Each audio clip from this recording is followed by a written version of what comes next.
And now it's time for us to turn our attention to the scripture and open our Bibles to Jeremiah 29, verse 11 through 13.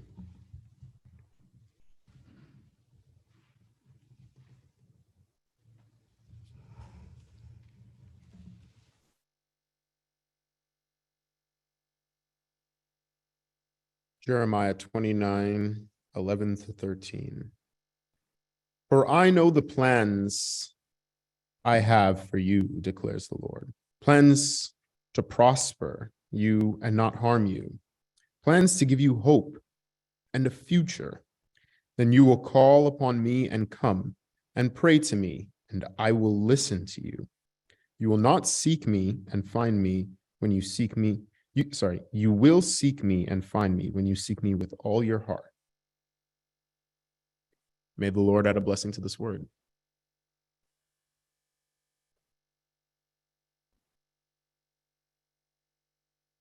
Good morning and happy Sabbath, church family. I'm going to take a moment to wet my whistle here before we get started.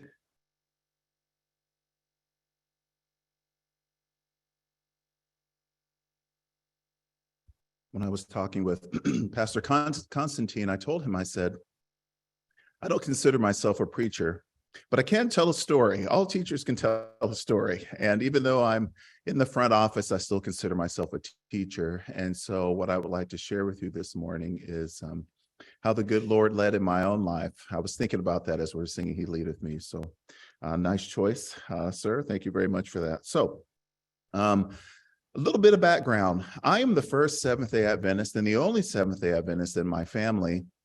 And I did not grow up Adventist. And so I'd like to share a little bit about how I came to Adventism. So my first exposure was in the 5th grade. My parents were very unhappy at the public school I was going to.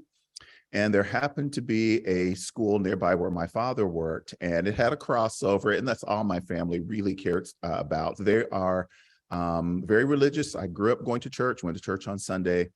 And so they said, hey, there's a school and they teach about God. So that's a good school. So we'll send our son there. And it was a Seventh-day Adventist school. And when I went there, I quickly discovered that Seventh-day Adventists in my 5th grade brain were a bunch of weirdos. They just were. So I found out about this weird thing like wham and gluten and special K-loaf and vegetarianism. I'm like, well, what's wrong with a tasty chicken or whatever? And no, we don't do this. So I thought it was really weird. You don't wear jewelry. You don't really have Boy Scouts. I was a Boy Scout. I found out there were Pathfinders. I said, do you guys do campouts? Yes. Do you, I'm asking all these questions. I figured out they're really, Pathfinders are really like Boy Scouts. They just are vegetarian. So I learned that. And the one that really blew my kid brain was Halloween. I found out that they didn't go trick-or-treating on Halloween. They passed out tracts on Halloween, didn't go get candy or any of that stuff. And it's just like, wow. I'm trying to wrap my brain around it. So I graduated from this little church school. It's East Market Street. It was a little tiny school right in a church parking lot. Church was literally right there. And I went off to high school. I did 2 years at a school, Tri-City Junior Academy. And then I did my last 2 years at a boarding school, Mount Pisgah, in the mountains of Asheville, North Carolina. Now, when you go to boarding school, you need to work. And so I, unlike some people I was terribly jealous of who got to work in the office and answer the phones and, hi, this is Mount Pisgah Academy. How can we help you? No, I didn't get to do that. I was out in the sun, baking away in the deep South, breaking leaves and pulling thorns and sweating out there heavily. But it wasn't so bad because I got to work with the facilities manager, groundskeeper. His name was Mr. Meyer. And Mr. Meyer was a really neat dude. A small aside about him is that we found out later. So one day we're in physics class. And Mr. Meyer comes into the classroom and he's got his overalls on and he smells of gasoline and grass. And he walks in there and we're like, well, what's he doing here? And he whips out a piece of chalk and he starts teaching the class. Our teacher was sick that day. And we're all like, what? What does he know about physics? Well, we found out he's a retired NASA physicist. So he knows quite a bit. And it was just this cool thing. So he was a pretty neat dude.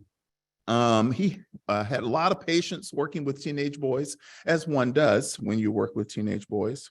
Well, so what he would do is he would drop us off around campus and we're mowing and weed whacking and all that. And I happened to be the first mower that he picked up on his rounds. So I load my mower in the back of his truck and he's driving around the campus. And as we're driving, we look and we see a student and he's running across the campus really fast and he's shedding clothing. And he's swearing really, really loud. And I'm like, what in the world's going on? And Mr. Meyer looked over at me and he said, well, there's something you don't see every day. So we go following after him. And I found out that this friend of mine had run over a nest of yellow jackets. And they were stinging him bad. And that's why he was running across and swearing very loudly. So, he gets far enough away, they're not getting him anymore. And he's just swollen all up and he's covered. And we take him to the nurse. And then later on, my friend, he's, still crying and stuff. And he looked at Mr. Meyer and he said, Mr. Meyer, I'm sorry for all the cussing that I was doing. And Mr. Meyer put his arms around him and he said, son, there are times in life when aw shucks doesn't quite cut it. And he said, being stung by a nest of yellow jackets is probably one of those times. And had I been there with you, I would have been running and speaking in strange tongues as well. And I remember looking at Mr. Meyer and I just thought, here's a guy, here's an Adventist. Here's an Adventist who admitted that he probably would have been cursing right along. I would have to keep my eye on this guy. Now, his wife, she was a very sweet lady. She was one of the cooks who worked in the cafeteria, and everyone loved her food. She had a big, big smile, big heart, just was great. And on Friday night, they had Bible studies. And the Myers would always invite the students over to come have Bible stories. Now, I went, well, if I'm honest, I went because I did like the Myers. I did. However, they had a very attractive daughter. She was much older than my friends and I, but still a guy can hope. So I would go over on Friday nights and was partially paying attention, but also my mind was distracted by this lovely young lady who was there. But I will tell you, as I sat there and interacted with the Myers, that I began to realize and become convicted that the Seventh-day Adventist message is the true message, and that I should be rebaptized. And I'll tell you that if it weren't for the Myers, I don't believe I'd be in the church today. Mr. Meyer was a guy, a regular dude, a cool dude. He was into cars and just all the stuff that, a red-blooded teenage guy would be into. But he loved God. And he was not ashamed of it at all. And I can honestly tell you, if it weren't for them and them reaching out to me, I would not be a Seventh-day Adventist today. But church, God had a plan. So I graduated. Oh, and this all happened. This was in 1988. I graduated and I went off to Southern. At the time, it was Southern College, not Southern Adventist University. But it was Southern College. And I went there and I studied biology. If you asked me why, I would have told you, well, I love biology and I've always been good in it, so why not? So I did. And while I was there taking classes and things, enjoying myself, I began to have a voice whispering in my mind that said, you really ought to consider being a music major. And the funny thing is, I played saxophone, if you can call it that. I mean, it was pretty bad. And this voice just kept whispering, you really ought to consider music. And I ignored the voice. So I went off back home at Christmas break during my sophomore year. And I came back and I remember going to Dr. Narati. He was chairman of the biology department at the time.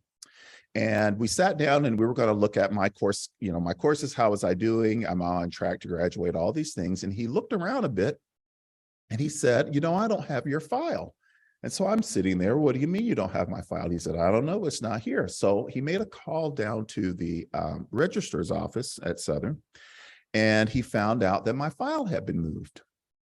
And he told me to go down there and get my file. So I went down, and at the college level, you can't just easily change classes because, you know, it's important and it's really expensive. And so there are people who are monitoring these things. So here I go down and I get the form, and I look, and all of my biology classes it was an add drop form. All of the biology classes had been dropped, and all of these music classes had been signed up for. And here's the crazy thing. There were signatures for dropping the classes from the different professors, and there were signatures to add the classes from the music professors, but not a single professor remembers ever signing anything. I took that as a massive hint that God said, you know, I think I want you to change. Telling it to you now, I wish I could tell you that I took that as a sign from God, but I was young and dumb, I guess I'll say. And I was frustrated about, like, how in the world did this happen? And I went back and undid everything. I went back and went to all the professors and had them re-sign everything, and then switched it all back for about a week. And God's like hitting me over the head. What did you just do? What did you just do? And then I went back and did it again. By that time, the professors were all tired of me and just wanted me to go away. I think is kind of what happened. So I was a music major at now. However, I still kept my foot in the science world. And so there was a really great class I took called Natural Vertebrate History, and it was taught by Dr. Haynes. And Dr. Haynes got his PhD by researching snake venom. Specifically, this research we were helping him with was, can a snake control whether it releases its venom or not? Can it do a dry bite intentionally? And he got interested in that because one day he was showing off to a young lady with a rattlesnake, and he got bitten. And so she's freaking out like, you know, you got bitten. He's like, no, it's fine. It's just a scratch. He's trying to be cool. No, it's just a scratch. But, you know, I remembered there's just paper I need to get done. I'm going to have to cut our date short. I need to go take care of this. So he gets rid of her. He runs off to the hospital, finds out there's no, he runs off, finds out that there's no venom. So he began thinking, So in this class, we got to help him catch venomous snakes. And that's a heck of a thing, being out in the Florida swamps and hearing a rattlesnake. But it was a blast. I love that class. Well, one of the requirements toward the end is I had to create a curriculum vitae. And that's pretty much like a very simple resume. And we had to give it to a rep from the Southern Conference Office of Education. I did become a music major, but I switched it to music ed. And so we had to do this.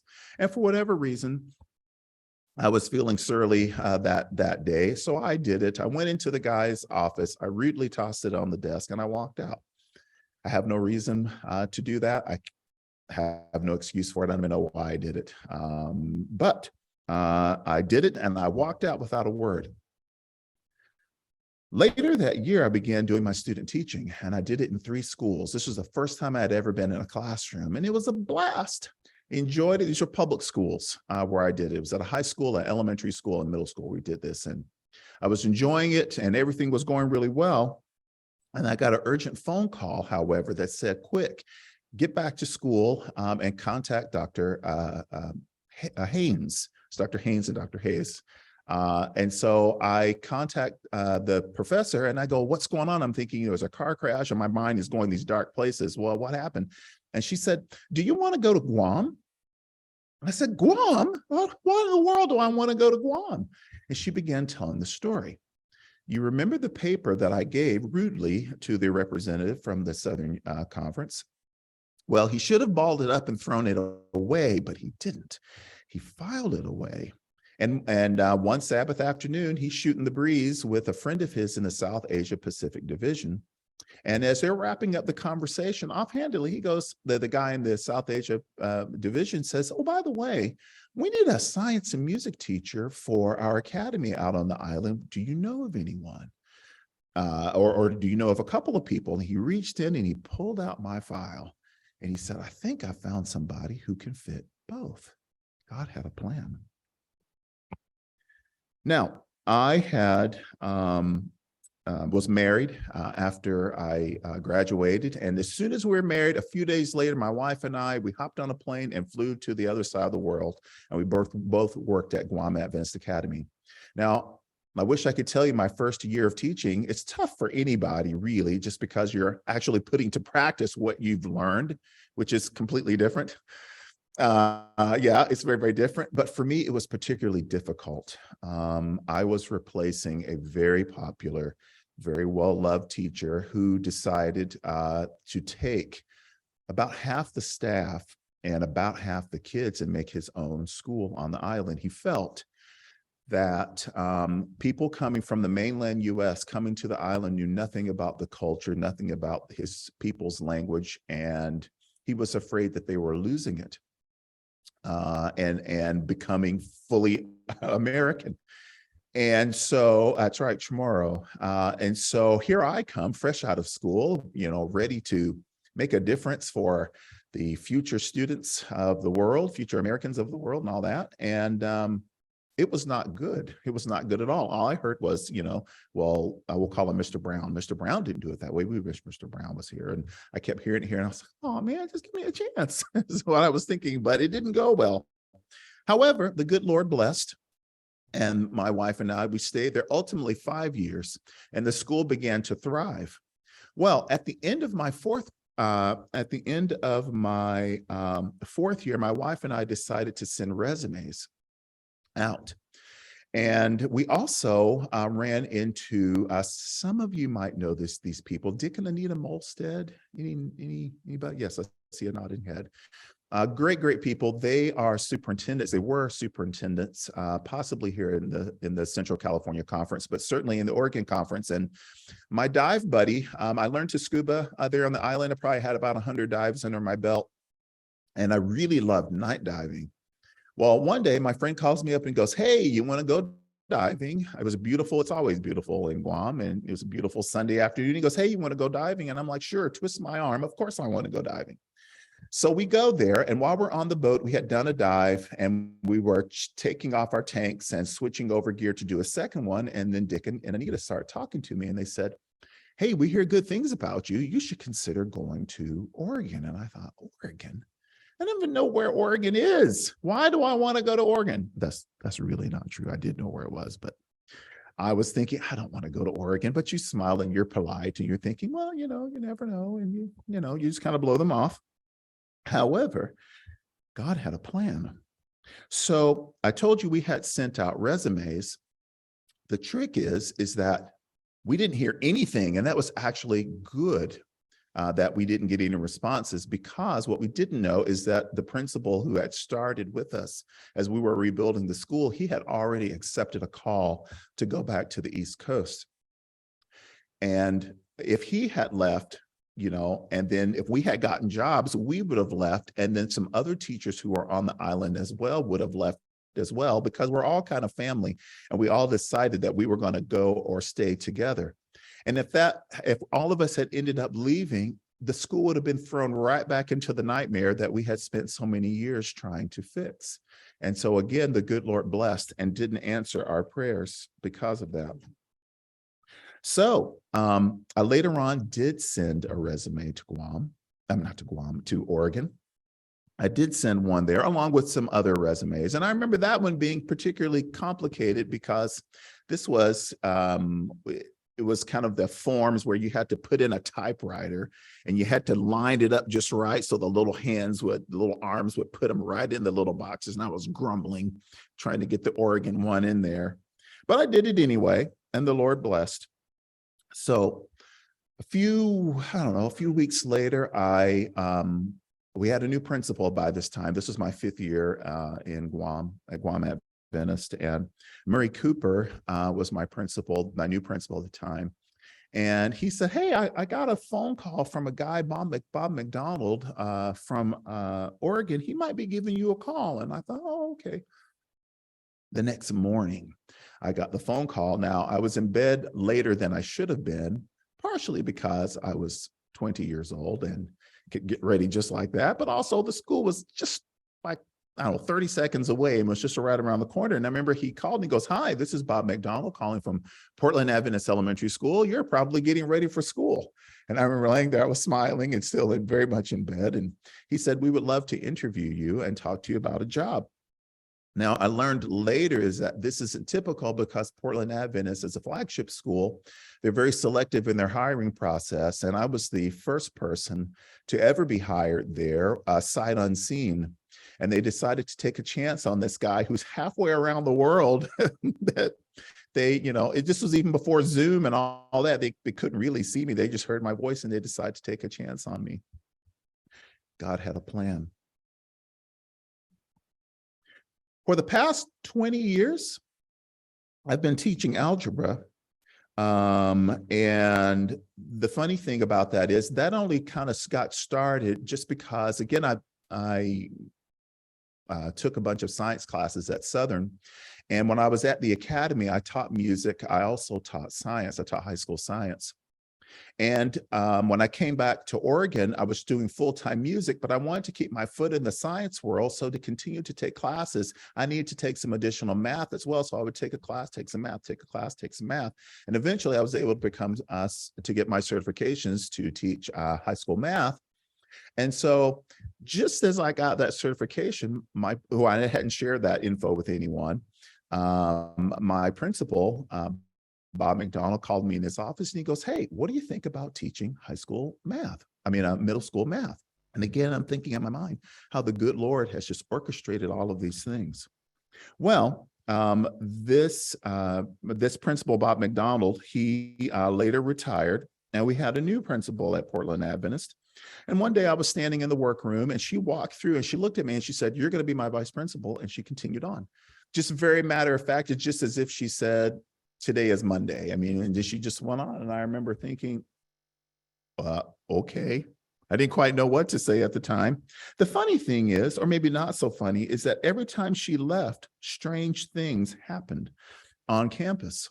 For instance, one time she left and the office phones blew up with many, many parents calling because we discovered there was a boil water notice at the school in the whole city. And so then all of a sudden now, we were at the time, we're probably 300 and some odd kids at the time. And so now you've suddenly got to provide water for the 300 kids that are there, plus the staff and the faculty that are there. And so I'm orchestrating all of this. Another time I had a young lady, maybe third grade, who walked in the door of the school and she was reeking of marijuana. Just reeking. So of course that requires a call to the police and Child Protective Services to get all that figured out. And then I had other instances where Child Protective Services need to be called. I once had to deal with a very angry parent who I later discovered was really trying to orchestrate a way to blackmail the school for money or just this crazy thing he was doing. And I'm thinking, why isn't this happening when she's not here? Why? She's right there. It's time for something bad to happen. No, she would leave because it's a beautiful day and she'd go off and do her principal duties. And anytime she was out of town or gone to her principal's thing, the world blew up and I'm stuck with it. The funny thing is that I began to realize, the Lord is maybe trying to tell you something. And I began thinking about it, praying about it. And as these different things would come, I found myself up to the task through the grace of God. This is all the good Lord doing. And I thought, I probably could do this school administration thing. And so I began to take classes at Walla Walla. And it was that, and then graduated with school administration from Walla Walla. And it was that degree, along with I was going to say chance, but as I hear myself talking, a God-inspired, a God-orchestrated encounter with a friend of mine at the produce aisle in a local store back in Oregon, and that led me here to the CCC, where I'm working at Miramonte as principal there. Church, I share all this with you because I don't know what the future holds. This time last year, I didn't know I was coming here. Not at all. But I believe it is important for us to come together as a church family, not only to sing songs and to pray, but to hear how God is leading in all of our lives, because He is. He is doing things in all of our lives. But sometimes when we're going through a struggle or we're going through tough times, we feel like that He's not, and Satan begins whispering to us. But when we come together as a worshiping community, we can uplift and support each other. And so what I'd like to conclude is to tell you this. We have no reason to fear when we hear about how God is working mightily in the lives of other people and our own lives. And oftentimes when we're going through these struggles, you don't see it. But then many years later, you look back.